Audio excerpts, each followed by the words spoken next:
When my wife Sandra handed me divorce papers at my own retirement party, our three kids actually clapped. Emma, our 28-year-old daughter, started it. Then Jake, 25, joined in. Even Marcus, our youngest at 22, raised his glass like I'd just announced something worth celebrating. My colleagues from 32 years at Hoffman and Associates stood frozen, champagne glasses halfway to their lips, watching a man's life disintegrate in real time.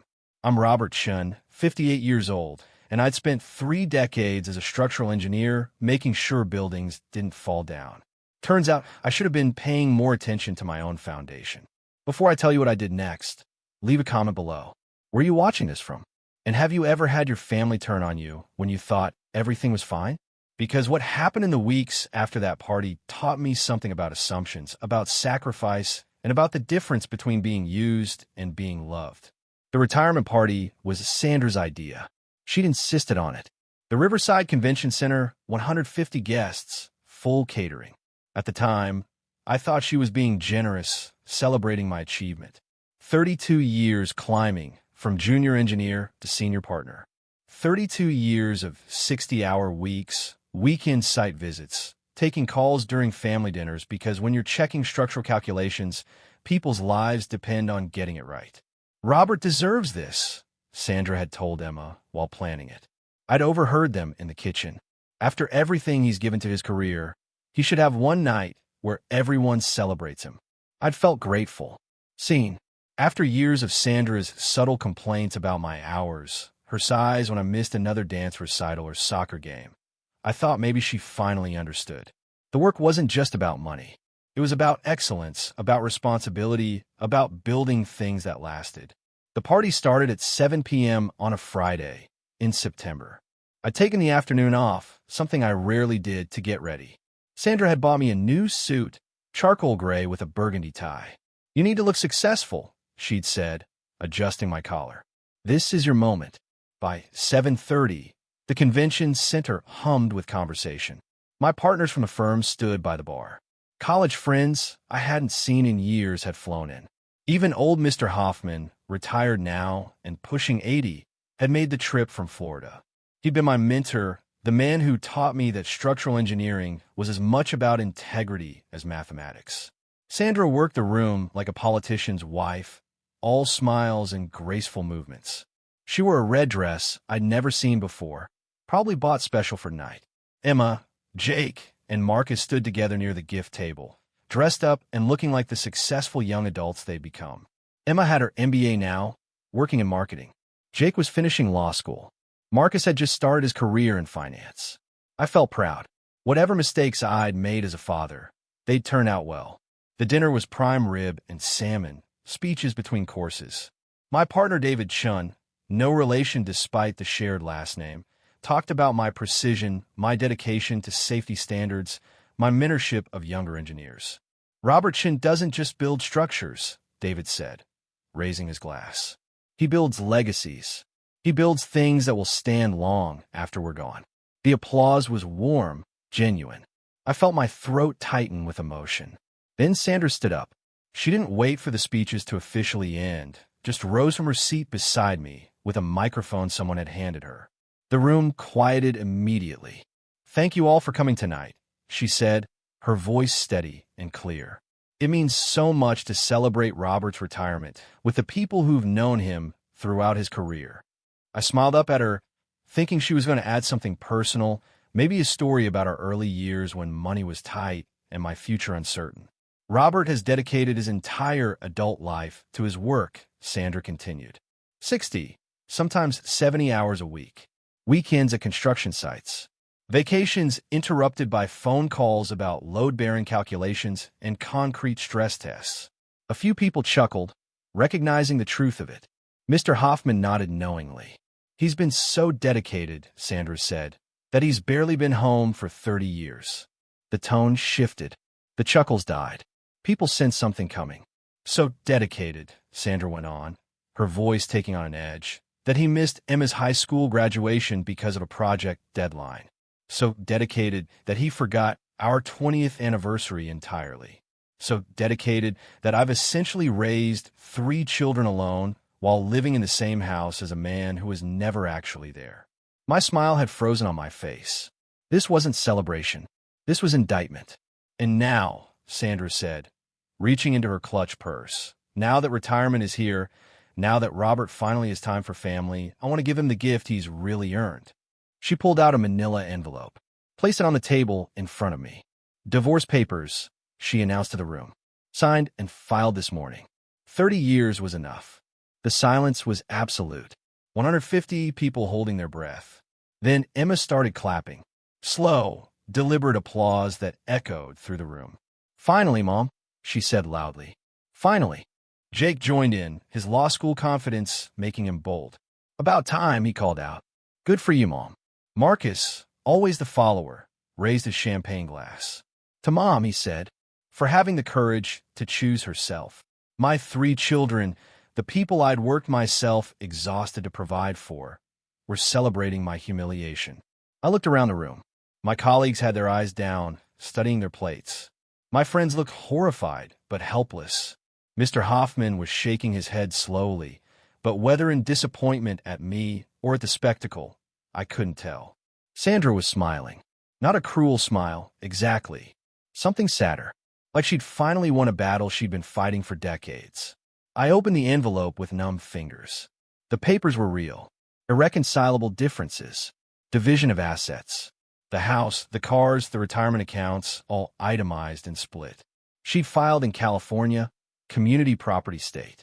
Everything I'd earned, she was entitled to half. The party dissolved after that. People made excuses and left within 20 minutes. My partners muttered condolences and slipped out. My friends hugged me awkwardly and promised call. By 9 p.m., only a few people remained. Sandra had already left with Emma. Jake and Marcus were settling the bill with the venue, acting like dutiful sons taking care of logistics. I sat alone at the head table, the divorce papers spread in front of me, the new suit I'd worn for exactly 2 hours already feeling like costume. David Chun, my partner, sat down beside me. Robert, he said quietly, what are you going to do? I looked at the papers, at the itemized list of our assets. The house on Maple Street, purchased in 1995 for $180,000, now worth $1.2 million. The retirement accounts, $840,000 accumulated over 3 decades. The investment properties, the cars, the furniture. I don't know, I said honestly. David leaned closer. Robert, has Sandra seen your financial records recently? The complete records? I thought about that. Sandra handled the household bills, but I'd always managed the investment accounts, the retirement planning. She knew the basics, but not the details. I don't think so, I said. What? David's expression was unreadable. Just wondering what she thinks she's getting in the divorce. I drove home alone that night to the house on Maple Street. The house I'd bought 29 years ago when Emma was 6 months old. The house where I lived, but, according to Sandra, never actually been present. The lights were off. Sandra had taken the kids to her sister's place, apparently, planning to let me stew alone with the humiliation. I sat in my car in the driveway for a long time, looking at that house. For bedrooms, 3 bathrooms, mature oak trees in the front yard. I'd renovated the kitchen in 2008, added the sunroom in 2012, replaced the roof in 2018. Every improvement carefully planned and executed. But I'd missed Emma's graduation. That was true. I'd forgotten our 20th anniversary. Also true. I'd worked 60-hour weeks for 3 decades. Undeniably true. What I couldn't figure out, sitting there in the dark, was whether that made me a bad husband and father, or just a man doing what he'd been told men were supposed to do. Provide, build, secure the future. I went inside. The house felt different already, like Sandra's announcement had changed the air somehow. I walked through the rooms I'd paid for but barely lived in and tried to remember the last time I'd actually sat on the living room couch just to relax, not to review blueprints. Couldn't remember. In my office, I opened the filing cabinet where I kept our financial records. Sandra's divorce petition listed assets totaling approximately $2.8 million, split 50/50ths. She'd be entitled to $1.4 million in the settlement. But Sandra's lawyers had made some assumptions about our finances. Assumptions based on what they thought they knew. I pulled out the files Sandra had never looked at, the ones in the locked drawer at the bottom, and I started reading through documents that told a very different story about Robert Chin's 32-year career. Maybe David had been onto something. The next morning, Saturday, I called Thomas Reeves. Thomas had been my attorney for 20 years, handling contracts, property purchases, estate planning. He answered on the second ring, his voice thick with sleep. Robert, it's 7 a.m. on Saturday. I need to see you Monday morning. First thing, it's urgent. I heard about last night, Thomas said carefully. Half of Sacramento is talking about it. Are you okay? I will be, I said, but I need you to review some financial documents before we respond to Sandra's petition. Robert, in a California divorce, everything's community property. There's not much wiggle room. Just look at the documents, Thomas. Monday, 8 a.m. I spent the weekend alone in the house, organizing papers and thinking. Saturday afternoon, Emma called. Dad, we need to talk about the house. Hello, Emma. How are you? I'm fine. Look, Mom's going to need a place to live, and obviously she should keep the house. You'll be getting an apartment anyway, so, obviously, Dad, don't make this difficult. You were never home anyway. Mom made this house a home. It's only fair. I thought about the kitchen renovation I designed and paid for, working with the contractor on weekends. The sunroom I'd added so Sandra would have space for her painting, a hobby she pursued for exactly 3 months before abandoning it. The new roof I'd researched for 2 months to get exactly right. We'll see what the court says, I told Emma. Don't be petty, Dad. Mom deserves this. She put up with 30 years of your absence. Absence, I repeated. Is that what we're calling it? What else would you call it? You were never at anything that mattered. Never at my recitals, never at Jake's games, never at Marcus's award ceremonies. I was working, Emma, paying for those recitals and games and private schools. Money isn't love, Dad. No, I agreed. But it pays for dance lessons and law school and MBA programs. She hung up on me. Sunday evening, Jake called. Dad, we need to discuss your settlement offer. Mom's lawyer says you're being unreasonable about the split. I haven't made a settlement offer yet, Jake. Well, you need to. Mom wants this resolved quickly. She's already looking at condos. Condos? Yeah, something downtown, close to Emma and me. We can help her adjust to single life. I sat down slowly. Jake, your mother is getting the house in the divorce. The house is worth $1.2 million. Why is she looking at condos? Oh, pause. I guess I misunderstood. But still, Dad, you need to be fair about the retirement money and the investment properties. Define fair. Give Mom what she's entitled to, what she earned by raising us while you were always at work. Jake, did you ever consider that I was at work so your mother could stay home and raise you? That was a choice we made together. A choice you made for her, you mean? Mom never wanted to be just a housewife. This was news to me. When Emma was born, Sandra and I had discussed her quitting her job as a dental hygienist. She'd said she wanted to be home with the baby, that daycare felt wrong, that she'd always dreamed of being a full-time mother. Or had I just assumed that's what she'd said? I'll talk to my lawyer, I told Jake. We'll work something out. Just don't drag this out, Dad. Mom's already suffered enough. Monday morning, Thomas Reeves sat across from me in his office, surrounded by the financial documents I'd brought. He'd been reading for 20 minutes, his expression growing more surprised with each page. Robert, he said finally, why didn't Sandra's lawyers find any of this? Because I kept it in a locked file drawer, and Sandra never asked to see our complete financial records. She assumed she knew what we had. Thomas leaned back in his leather chair. Let me make sure I understand. The house on Maple Street, which Sandra is claiming as community property worth $1.2 million, was purchased with $180,000 from my inheritance from my parents. I bought it 6 months before we married. We got married, and I added Sandra's name to the deed as a gesture of commitment. But the down payment and first 3 years of mortgage payments came entirely from my separate property inheritance. Thomas nodded, which means in California, you're entitled to reimbursement for that separate property contribution before the community property division even starts. Correct. And the renovations, the kitchen, the sunroom, the roof, those totaled $180,000. all paid from my partnership bonus structure, which I negotiated to be separate compensation. Partnership bonus structure, Thomas repeated, flipping through the documents.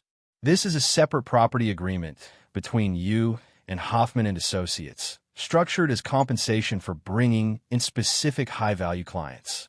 Signed before your marriage. Mr. Hoffman helped me set it up when I was 25. Said a smart engineer protects his future earnings from complications. I thought he meant lawsuits. Turns out he meant divorce. Thomas actually smiled. So the house, which Sandra assumes will be split 50-50 at $1.2 million, actually has $360,000 of your separate property in it before community property division even applies. That's how I calculated. And these investment properties? Thomas pulled out another file.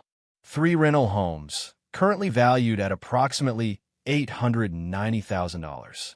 Sandra's petition assumes these are community property. The first property was purchased entirely with my separate partnership bonuses. The second and third were purchased using rental income and appreciation from the first property, which means they're also separate property under California's tracing rules. Thomas whistled softly. Robert, if I can prove this documentation holds up, Sandra isn't entitled to anything close to $1.4 million.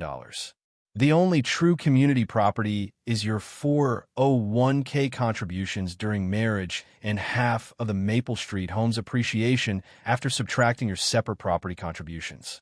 Which totals? Thomas did quick calculations. Maybe $650,000 total. Sandra would get $325,000. We sat in silence for a moment. The difference between $1.4 million and $325,000 was over $1 million. $1 million Sandra and her lawyers and my children all assumed was already hers. There's something else, I said, pulling out another file. My retirement package from Hoffman and Associates. Thomas opened it and read. His eyes widened. This is a deferred compensation plan, structured as separate property. Pays out $180,000 annually for 15 years starting this month. Mr. Hoffman helped me set it up 20 years ago. Said the tax advantages were better than taking it all as salary. I've been deferring 20% of my partnership earnings into it since 1995. $2.7 million paid out over 15 years, Thomas calculated, starting after you've already filed for divorce. This isn't community property at all, Robert. This is entirely separate property that doesn't even appear in the marital estate. I nodded. Sandra thinks my retirement income is the 401k and Social Security. She has no idea about the deferred compensation plan. Thomas looked at me with something like awe. Robert, you're not just a structural engineer. You're a financial engineer. Did you plan this? No, I said honestly. I just followed Mr. Hoffman's advice about protecting my career earnings and maximizing tax efficiency. I never thought about divorce. I thought Sandra and I would retire together and enjoy it together. But now I'm going to respond to her petition with the actual facts. And then I'm going to watch what happens when my kids realize the money they thought was coming to help mom isn't nearly what they expected. Thomas began organizing the documents. I'll need 2 weeks to prepare a comprehensive response. This is going to shock Sandra's legal team. Good, I said. I've been shocked enough for both of us. That night, Marcus called. The youngest, always the least confrontational, but even he sounded different now. Dad, Emma says you're being difficult about the settlement. I'm being accurate, Marcus. There's a difference. Look, we all know you're probably mad about how the announcement happened. Mom maybe could have done it more privately. But the divorce itself is fair. You were barely a father to us. The word stung more coming from Marcus. Emma had always been independent, ambitious, more Sandra's daughter than mine. Jake had my stubborn streak and Sandra's theatrical nature. But Marcus had been quiet, thoughtful. I thought we understood each other. Marcus, do you remember your science fair project in 8th grade? What? What? The bridge model. You were building a suspension bridge, and the design kept collapsing. Do you remember what happened? Silence. Then, quietly, you helped me redesign it. I sat with you for 6 hours on a Saturday, teaching you about tension and compression, about load distribution. We rebuilt that bridge 3 times until it could hold 50 pounds without buckling. You won first place. Dad, your mother told everyone you did it yourself. Said she didn't want people thinking I'd done it for you. But you and I knew the truth. I taught you how to think about structure, how to solve problems. Is that absence, Marcus? That was one Saturday, Dad. One Saturday in 18 years. What about teaching you to drive? What about helping you pick your college major? What about the night before you started your finance job, when you called me at 2 a.m. because you were terrified you'd fail, and I talked you through the imposter syndrome for 3 hours? That's different. That's not the same as being there for normal life. Normal life? I repeated. Was I supposed to quit my job, Marcus? Give up the career that paid for your private school and your apartment and your car? What kind of father would I have been then? A present one, Marcus said, but his voice cracked slightly. I was present in the ways I knew how to be. Maybe that wasn't enough, but it wasn't nothing. After he hung up, I sat in my home office and thought about presence and absence. Sandra was right that I'd missed events. She was right that I'd worked too much, but I'd also paid every bill, funded every opportunity, and stayed faithful to a marriage that apparently had been failing for years without me noticing. Was I the villain in this story, or just the fool? 2 weeks later, Thomas filed our response to Sandra's divorce petition. The document was 47 pages long, meticulously detailing the separate property claims, providing documentation for every assertion, and requesting a forensic accounting of all marital assets. Sandra's attorney, Margaret Walsh, called Thomas within 2 hours of receiving it. Your client is delusional, she apparently said. Thomas told me this over the phone that afternoon. She said what? That you're inventing separate property claims to cheat Sandra out of her fair share.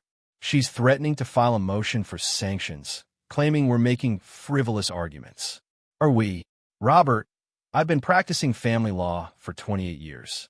Your documentation is some of the most thorough I've ever seen. These aren't frivolous arguments. They're airtight. 3 days later, the preliminary hearing was scheduled. California Family Court, Judge Martin Morrison presiding. Sandra and her attorney sat on one side, me and Thomas on the other. Sandra looked different, harder somehow. She'd cut her hair short, wore a black pantsuit that made her look like she was attending a funeral. She didn't make eye contact with me. Judge Morrison, a man in his 60s with gray hair and reading glasses, reviewed both petitions. This is quite a discrepancy, he said. Mrs. Chin's petition claims $2.8 million in community assets. Mr. Chin's response claims only $650,000 qualifies as community property. Your Honor, Margaret Walsh stood. Mr. Chin is attempting to hide assets through complicated financial manipulation. We request a full forensic audit. We welcome an audit, Thomas said calmly. Every document we've provided is legitimate and verifiable. Judge Morrison looked at me directly. Mr. Chun, you're claiming that investment properties purchased during your marriage are separate property. That's an unusual claim. Yes, Your Honor. The properties were purchased using separate property funds that can be traced directly to my pre-marriage partnership agreement with Hoffman and Associates. I have complete documentation of the tracing. And the marital home was purchased 6 months before our marriage using my inheritance from my parents.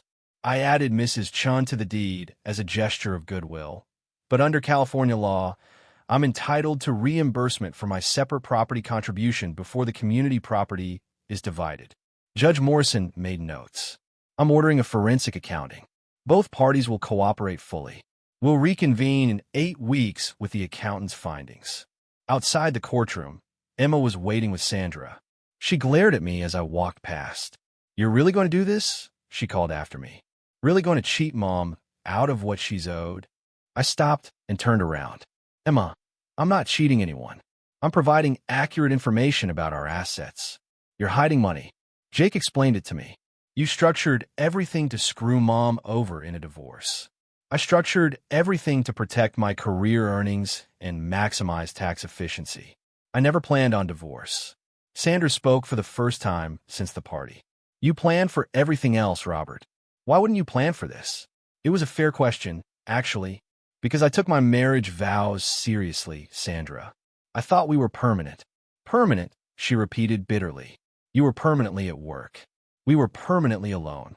8 weeks felt both too long and too short. The forensic accountant, a woman named Dr. Patricia Lynn, was thorough and ruthless. She requested bank records, investment statements, property documents, tax returns, employment contracts. She interviewed both Sandra and me separately, asking detailed questions about our financial decision-making throughout the marriage. During my interview, she asked, "Mr. Chun, did you ever discuss your separate property structure with your wife?" I discussed the basics. Sandra knew I had a partnership agreement with bonus structures. She knew we owned investment properties. But did you explain that these were structured as separate property? I thought carefully. I'm not sure Sandra would have understood the legal implications. She wasn't interested in financial details. Not interested or not included? Not interested, I said firmly. I tried several times over the years to go over our complete finances with Sandra. She always said she trusted me to handle it, that she didn't want to think about money.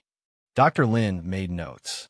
In the deferred compensation plan that begins paying out this year, Sandra knows I retired from Hoffman and Associates. She knows I have retirement income. I don't think she ever asked for specific details about the structure. So she doesn't know about the $180,000 annual payment? I don't believe so, no. Meanwhile, my children had escalated their campaign. Emma wrote me a 5-page email explaining how my financial manipulations were proof of my selfish character. Jake left voicemails threatening to testify against me about my absence as a father. Marcus sent a text message. "Just give Mom what she deserves. Stop being petty." None of them asked to see me. None of them asked how I was doing. They made their judgment at that retirement party, and nothing I said mattered. I spent those 8 weeks alone in the Maple Street house. Sandra had moved in with Emma.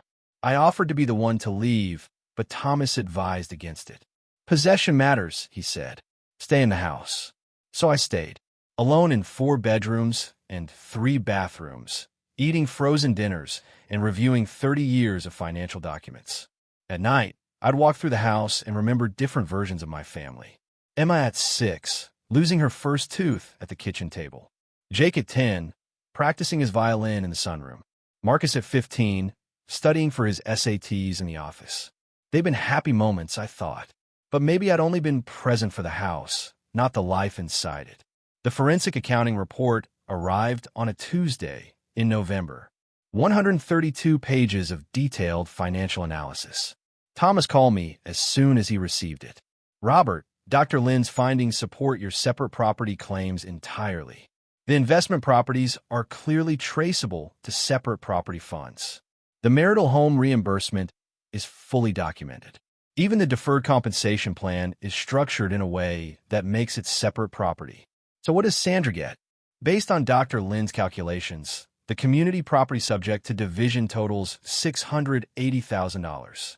Sandra's entitled to $340,000.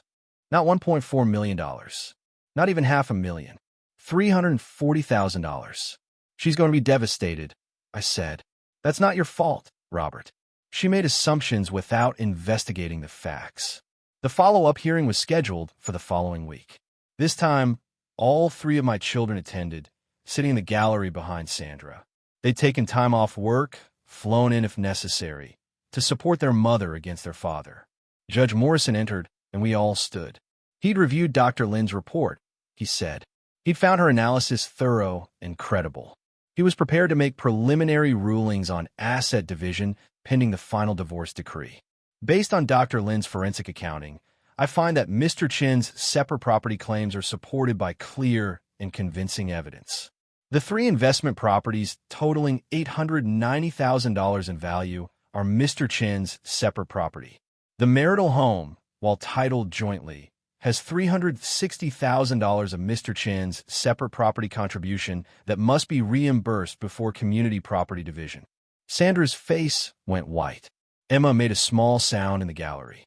The deferred compensation plan structured through Hoffman and Associates, totaling $2.7 million over 15 years, qualifies as separate property under California law as it was negotiated prior to marriage and funded through separate property earnings. Jake stood up. "Your Honor, that can't be right. My father worked during their marriage.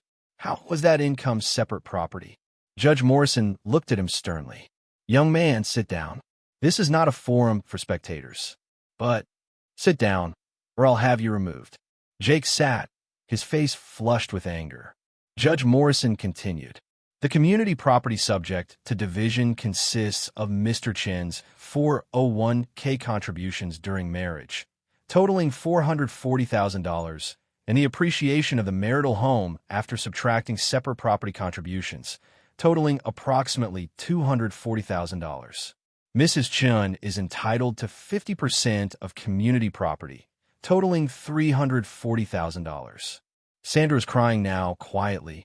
Margaret Walsh was frantically writing notes, looking for some argument, some appeal. But I'm not unsympathetic to Mrs. Chen's situation, Judge Morrison added. She did forego career development to raise the couple's children, based on mutual agreement.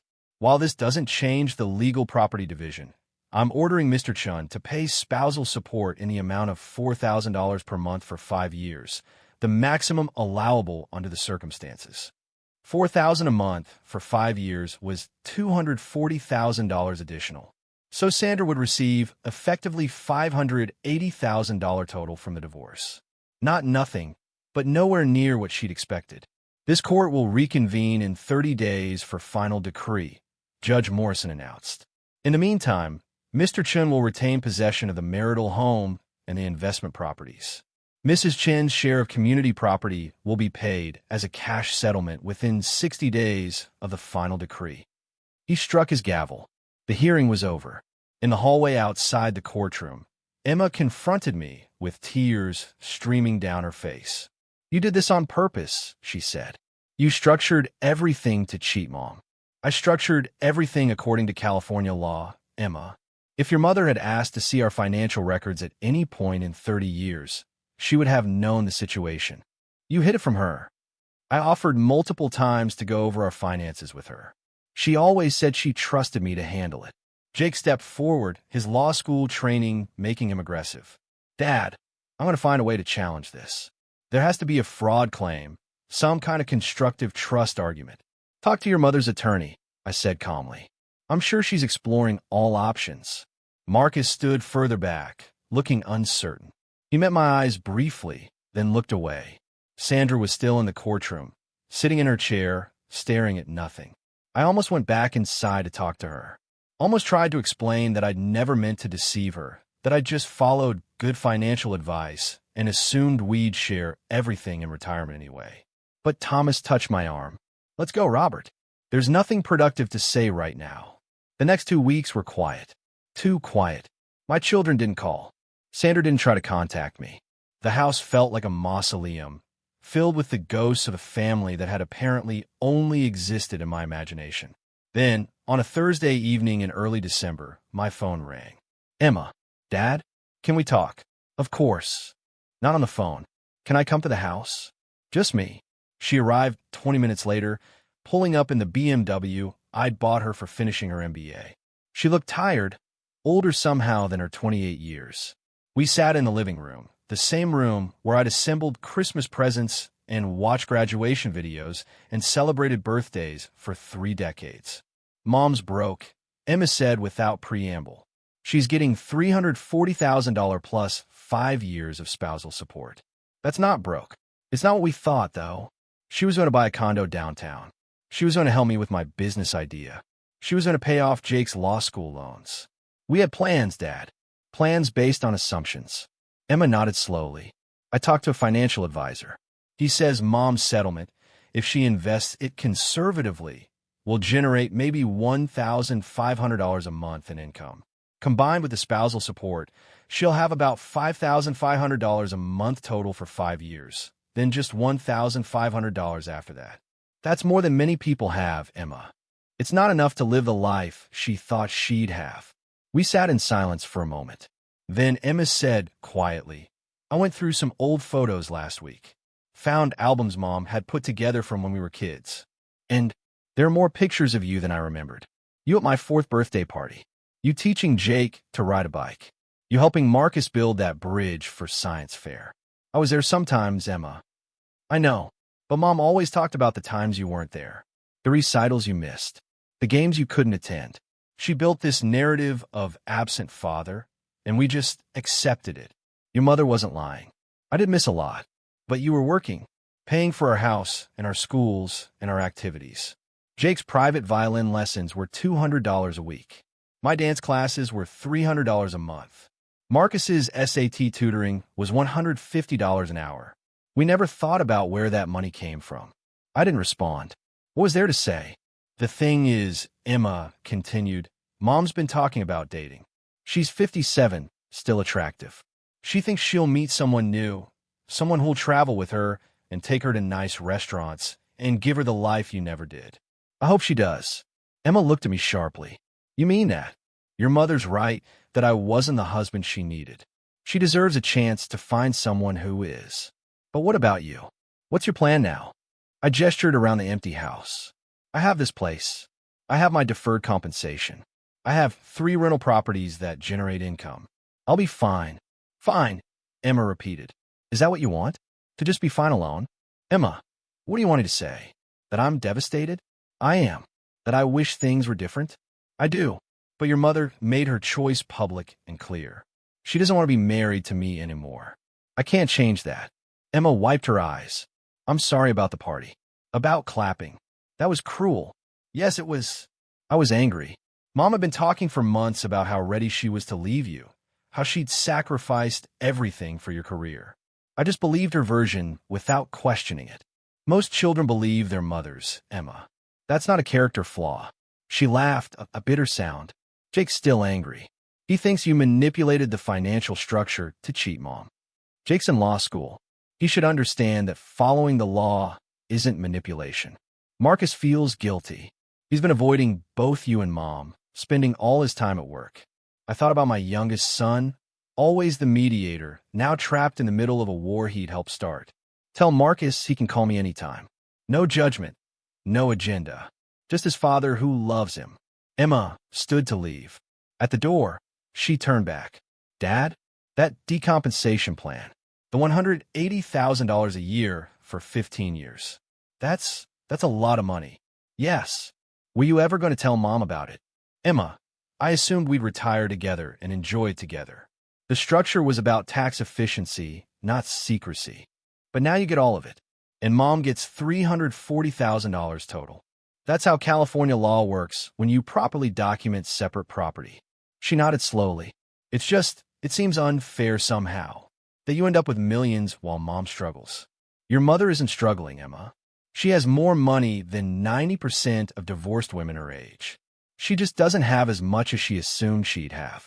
After Emma left, I sat alone thinking about fairness. Was it fair that I'd structured my finances carefully and Sandra hadn't asked questions? Was it fair that I'd worked 60-hour weeks while Sandra stayed home by mutual agreement? Was it fair that our children assumed I was the villain without investigating the reality? Maybe fairness was the wrong framework. Maybe this was just the natural consequence of 3 decades of different priorities and poor communication. The following week, Jay called.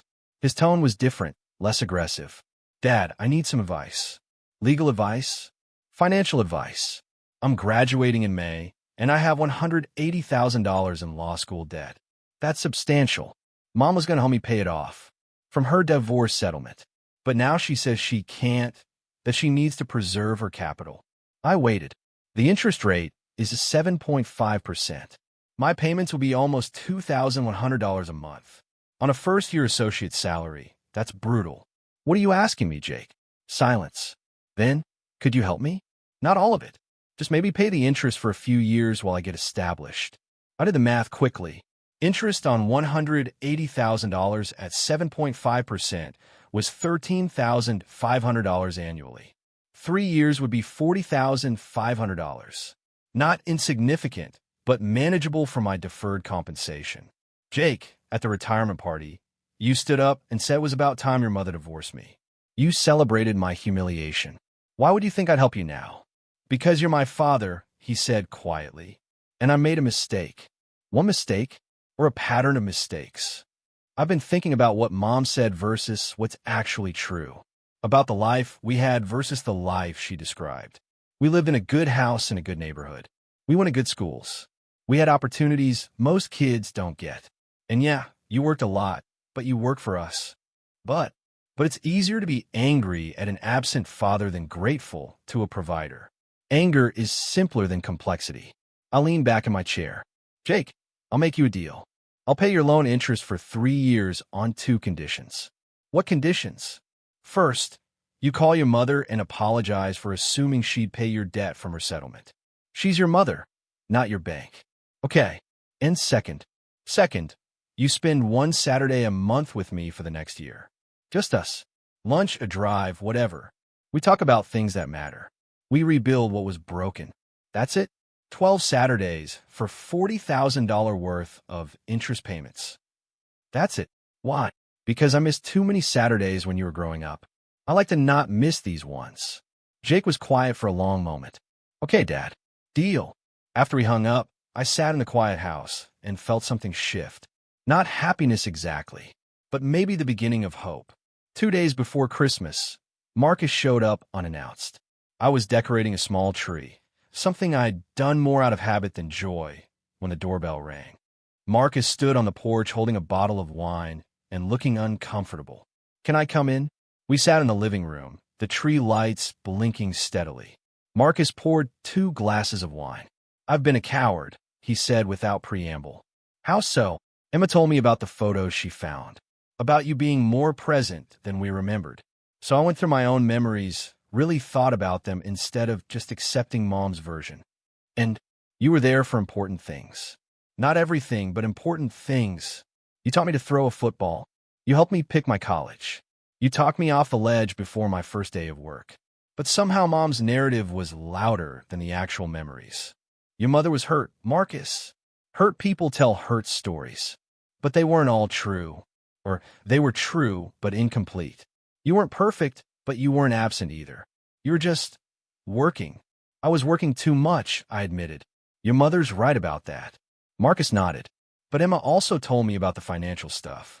About how you structured everything legally and properly. About how Mom just assumed instead of asking. That's between your mother and me. Except it's not, Dad, because we took sides without understanding what was really happening. We cheered when Mom humiliated you. We assumed you were the bad guy. And we were wrong. You were supporting your mother. Children should support their mothers. We should have talked to you first. Ask questions. Try to understand both sides before choosing one. We drank wine and watched the tree lights blink. Finally, Marcus said, I need to tell you something about why I was so quick to take Mom's side. Okay, remember when I was applying to colleges? You wanted me to consider engineering schools. You said engineers build things that matter, that it's a stable career with good income. I remember, but I wanted to do finance, investment banking, make money fast, live in Manhattan, work at Goldman Sachs or JP Morgan. And I said that was fine, as long as you understood the lifestyle. You said more than that, Dad. You said investment banking was all ego and no substance. That moving money around wasn't building anything real. I should think about what kind of man I wanted to be. I vaguely remembered that conversation. We'd been driving back from a college visit, and Marcus had been excited about the finance programs. I've been honest about my skepticism. I said that. You did. And I was angry, really angry, because it felt like you were saying my dreams didn't matter, that only your version of success counted. Marcus, let me finish. So when Mom started talking about how you'd always prioritize your career over family, how you never understood what anyone else wanted or needed, it confirmed what I already believed, that you only valued your own path. But now I'm 2 years into investment banking, and I'm miserable. I work 90-hour weeks. I've gained 30 pounds. I barely see my girlfriend. And I realized something. What? You weren't saying finance was worthless. You were warning me about the lifestyle, because you'd lived that lifestyle in engineering. You knew what 90-hour weeks cost. You were trying to protect me from making your mistakes. I felt my throat tighten. I should have explained that better, and I should have listened better. Instead, I used your caution as evidence that you didn't support me. Mom and I both did that, I think. We interpreted everything you did through the lens of disappointment. I was never disappointed in you, Marcus. Concerned sometimes, yes, but never disappointed. He refilled our wine glasses. I'm thinking about leaving investment banking, maybe doing corporate finance somewhere, something with actual humans' hours. That sounds wise. I wanted to tell you first, before I tell Mom or Emma or Jake, because I think you'll understand why without needing a lot of explanation. Thank you for that. We talked for another hour about his job, his girlfriend, his future plans. Normal father-son conversation, the kind we should have been having all along, but somehow never made time for. When Marcus left, he hugged me. Actually hugged me, not the awkward shoulder pat we usually did. I'm sorry about the retirement party, Dad. That was unforgivable. You're forgiven anyway, I said. That's what fathers do. Christmas Day, I was alone in the house. I've been invited to David Chin's family gathering and to Mr. Hoffman's holiday party, but I declined both. Some sadness needs to be sat with, not avoided. At noon, my doorbell rang. I opened it to find all three of my children standing on the porch, looking uncertain. We took a vote, Emma said. We're having Christmas here. With you. Your mother. Mom's at Aunt Linda's, Jake said. We told her we needed to do this. She understood. They came inside carrying bags of groceries and presents. Within an hour, the house smelled like roasting turkey and baking rolls. Emma put Christmas music on. Marcus set the table. Jake attempted to make his grandmother's stuffing recipe from memory and failed spectacularly, and we ordered pizza as backup. It wasn't the Christmas any of us had planned, but it was real. Over dinner, Emma raised her glass. I want to apologize, on behalf of all of us, for the retirement party, for taking sides without understanding the full story, for making assumptions instead of asking questions.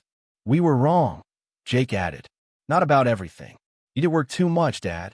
You did miss important things. But we were wrong to reduce you to just that. Wrong to forget everything else you did. Wrong to cheer, Marcus said quietly. That was the worst part. We cheered your pain. I looked at my three children, all adults now, all flawed and complicated and trying to do better. I forgive you, I said simply. And I'm sorry too. Sorry I prioritized work over presents. Sorry I missed recitals and games and graduation. Sorry I let your mother carry too much of the emotional labor of parenting. I did my best, but my best had significant gaps. We ate pizza and turkey and laughed about the stuffing disaster. We opened presents, small things, nothing expensive.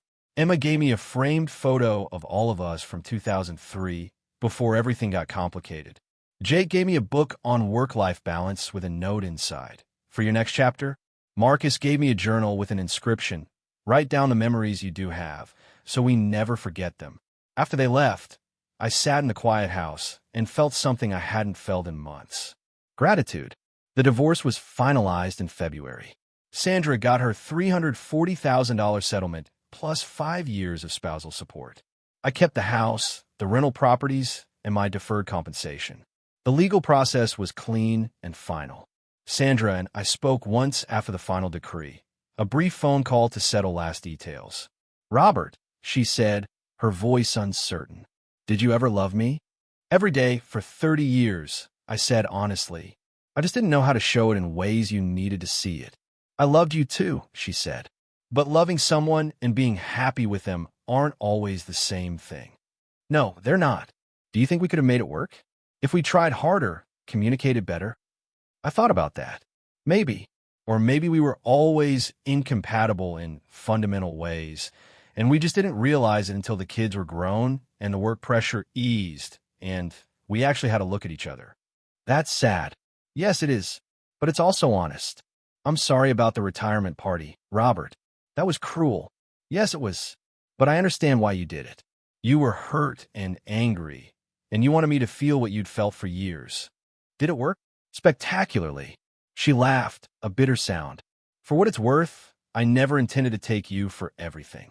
I assumed we had more. I assumed your career had generated wealth we'd share equally. We did generate wealth, Sandra. I just structured it carefully. Too carefully, maybe. Margaret says you outmaneuvered us at every turn. I followed California law and good financial planning. That's not outmaneuvering. That's just preparation. Preparation for divorce. Preparation for life. Life includes divorce sometimes. We were quiet for a moment. Then Sandra said, "The kids have been spending time with you." "Yes." "Emma says you're helping Jake with his loans." "I'm helping with the interest for 3 years. He's still responsible for the principal." "That's generous." "He's my son."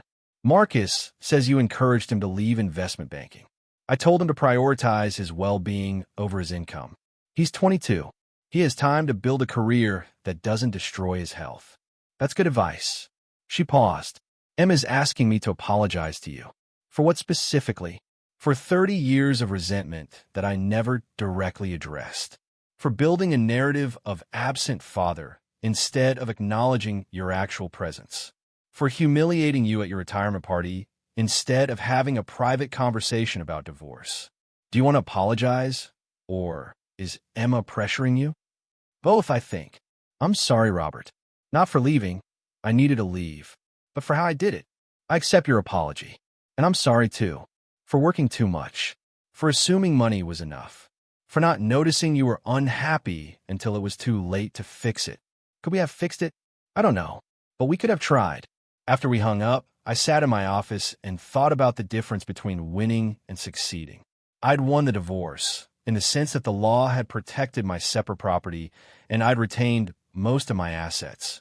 But I'd lost my marriage, damaged my relationships with my children, and spent 2 months being portrayed as a villain. Was that winning? 6 months after the divorce was finalized, I sold one of the rental properties. It had been purchased with separate property funds, so the proceeds, $310,000, were entirely mine. I called Emma, Jake, and Marcus together for dinner at the house. "I'm setting up education trusts for your future children," I told them. $100,000 each. When you have kids, the trust will pay for their college education. If you don't have kids, the money reverts to you at age 55. They stared at me. "Dad," Emma said slowly, "that's $300,000. That's almost as much as Mom got in the divorce." "Yes." "Won't you be upset? Your mother's settlement has nothing to do with gifts I choose to give my children. These are separate decisions. But the money was always going to go to family eventually. I'd rather give it now, structured in a way that helps the next generation, than have it sit in accounts earning modest returns." Jake was quiet, thinking, "Dad, this is incredibly generous. But why? After everything we did, everything we said at that party. Because you apologized. Because you spent 6 months rebuilding trust. Because you're my children, and I love you." "Mom's going to think you're trying to buy our loyalty," Marcus said. "Your mother is entitled to her opinions. But these trusts aren't about loyalty. They're about providing for grandchildren I hope to meet someday." Emma wiped her eyes. "I don't deserve this. None of us deserve grace, Emma. We receive it anyway." Over the following year, patterns emerged. Emma and I had lunch every other Tuesday. Jake and I had our monthly Saturdays. Marcus came by for dinner every Sunday. They asked about my life, my plans, my retirement activities. I asked about their careers, relationships, challenges. We were rebuilding. Not the family we'd been, but something new, something more honest. Sandra started dating someone she'd met at yoga class. A retired high school teacher named Michael who'd never married and seemed genuinely kind. My children reported that he made Sandra laugh, took her to museums, cooked her dinner. He had a modest pension and a small house. Nothing extravagant, but he was present in ways I'd never been. I was happy for her, genuinely happy. She deserved someone who could give her the attention she'd always wanted.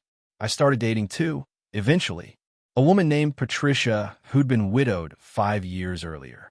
She was a librarian, quiet and thoughtful. We went to movies, took walks, had long conversations about books and life and the complicated nature of family. She'd been married 35 years before her husband's death, and she understood the difference between a good marriage and a perfect one. "My husband worked too much too," she told me over coffee one afternoon. "Cardiovascular surgeon. Saved hundreds of lives, but missed plenty of dinners." I was resentful sometimes, but I also benefited from his career, the house, the security, the opportunities. "It's complicated." "Did you tell him you were resentful?" "Sometimes. Other times I just absorbed it, built up walls of quiet anger. Not healthy, but human." "Would you have left him if he'd lived long enough to retire?" She thought about that. I don't know. Maybe we would have figured out retirement together. Or maybe we would have realized we'd grown too far apart. I'll never know. Do you regret the marriage? No. But I regret the things we didn't say, the conversations we didn't have. Resentment grows in silence. I thought about Sandra's 30 years of silent resentment, building to that explosive retirement party moment. About my obliviousness to her unhappiness. About the failure of communication that had destroyed our family. I'm not looking for another marriage, I told Patricia. I'm still processing the end of the first one. That's wise, she said. I'm not looking for marriage either. Just companionship with someone who understands that life is messy and people are flawed and love isn't always enough. We continued dating without pressure or expectations. It was refreshing. 2 years after the divorce, Emma called with news. She was pregnant, due in 6 months. A girl. I want to name her Ruth, Emma said. After Grandma. Your grandmother would be honored. Dad, I've been thinking about grandparents. About what kind of grandfather you'll be. What kind do you want me to be? Present, but not perfect. Just there. Even if it's not all the time, just some of the time. Real time, not distracted time. I can do that. I know you can. Because you're doing it now with us. I'm trying. That's all I ever wanted, I think. For you to try. To show up imperfectly, but genuinely. Mom wanted perfection. And when you couldn't give that, she wanted nothing. But I just want effort. Baby Ruth was born in November, 8 pounds and healthy. I held her in the hospital, this tiny human who represented the future, and felt something click into place. She looks like you, I told Emma. She looks like Mom, you mean? I look like Mom. You look like both of us. Ruth looks like all of us. Jake came to the hospital, and Marcus, and even Sandra with her boyfriend Michael. We stood around Emma's bed, this collection of complicated people bound by blood and history, and admired the baby. Sandra caught my eye across the room. She smiled, genuinely. I smiled back. Whatever we'd been to each other, husband and wife, partners, parents, we were now something else. Co-grandparents. Shared history. Complicated and imperfect and trying to do better. Later, after everyone had left and Emma was sleeping, I sat in a hospital chair, holding Ruth. She made small noises, her face scrunched in concentration as she figured out this new world. Your grandmother threw me out of my own house once, I told her softly. Your mother cheered. It was the worst night of my life. But it led to this moment holding you. So maybe there's grace in destruction sometimes. Maybe things have to break before they can be rebuilt stronger. Ruth didn't respond, being 6 hours old. But I felt like she understood anyway. 3 years after the divorce, on what would have been my 35th wedding anniversary, I sat on my porch with Patricia and watched the sunset. My phone buzzed with a text from Sandra. Happy anniversary. Strange to acknowledge, but 32 years together matters, even if it ended badly. Thank you for 3 good kids and for not destroying me financially when you could have. S. I showed Patricia the text. Should I respond? Do you want to? I thought about it. Typed. Happy anniversary to you too. I hope Michael treats you well. The kids are thriving, which means we did something right. R. Patricia read it and nodded. That's good. Honest without being sentimental. Is it strange that I'm with you on my anniversary to another woman? Life is strange, Robert. We do our best with the time we have. We sat in comfortable silence, watching the sunset paint the sky orange and gold. Inside the house, baby Ruth was napping while Emma and her husband Alex worked on their laptop, managing their lives, building their family. Jake was studying for the bar exam in my office, using the desk where I'd done 3 decades of engineering work. Marcus was at his new job in corporate finance, working reasonable hours and actually happy for the first time in years. Sandra was at a pottery class with Michael, learning to make something with her hands instead of constantly thinking about what she'd lost. And I was here on the porch I'd built with my own hands 30 years ago, watching the sun set on a life I'd worked hard to create and then watch fall apart, and then painstakingly rebuilt into something different but real. Do you think you won? Patricia asked suddenly. Won what? The divorce. The custody battle that wasn't really about custody. The fight with your kids. All of it. I thought about that question. About the $340,000 Sandra got versus the millions I kept. About the kids who'd cheer my humiliation and now called every week. About the marriage that ended and the new relationships that began. I don't think life is about winning, I said finally. I think it's about learning, about adjusting, about staying open to grace even when people hurt you. That's very philosophical for an engineer. Engineers understand that structures fail. Buildings fall down. The question is always, what do you build in the ruins? And what are you building? I gestured to the house, to the sound of Jake studying and Emma working and Ruth sleeping. This, whatever this is, family but different, love but with boundaries, connection but with honesty. Patricia took my hand. That's a good structure to build. Inside, Ruth started crying. Emma's voice called out, "Dad, could you grab Ruth? I need to finish this email." I stood up, smiled at Patricia, and went inside to hold my granddaughter. To be present, even imperfectly, to build in the ruins, to show up. Because that's what you do after everything falls apart. You show up, you try, you learn, and slowly, carefully, you build something new from the pieces of what broke. My kids cheered when my wife handed me divorce papers. They thought they were celebrating justice, liberation, their mother's freedom from an absent husband. But what they were really celebrating was the end of one story and the beginning of another. A story where fathers and children have to choose each other deliberately, not out of obligation. Where marriage ends but family continues in new forms. Where financial security and emotional presence don't have to be opposing forces. It took losing everything for me to understand what actually mattered. Not the money, though I'm grateful to have it. Not the house, though I'm glad I kept it. Not even being right about the legal structure of our assets. What mattered was showing up, being present, trying to understand, admitting mistakes, accepting grace. My kids are fighting to win me back now, 3 years later.